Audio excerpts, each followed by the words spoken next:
পুলিচৰ চাওক ভিডিঅ'ত ৰেকৰ্ড হৈ আছে পুৰা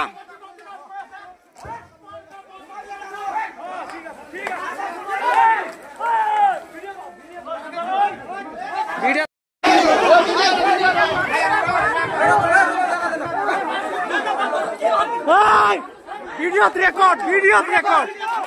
ভিডিঅ'ত ৰেকৰ্ড ভিডিঅ'ত ৰেকৰ্ড ভিডিঅ'ত ৰেকৰ্ড ভিডিঅ'ত ৰেকৰ্ড এই পুলিচৰ চাওক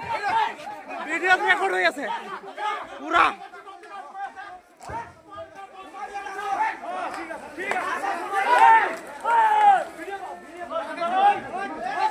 ভোট কেন্দ্ৰত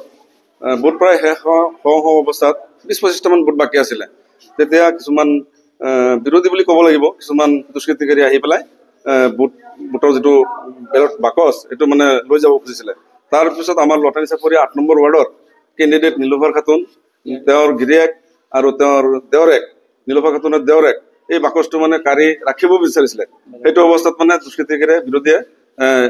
তজমুল নামৰ ল'ৰাটোক বেয়াকৈ মাৰধৰ কৰিছে বৰ্তমান তজমুল সেন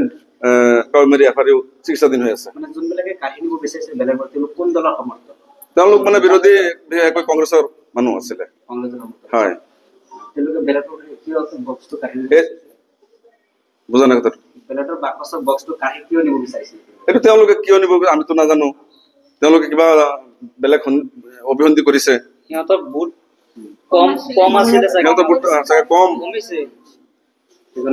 সেইকাৰণে নিব বিচাৰিছে তেওঁলোকে বচাই পেলাই আমি যেতিয়া বাকচত বঢ়াও সিহঁতে পুলিচৰ চাওক ভিডিঅ'ত ৰেকৰ্ড হৈ আছে পুৰা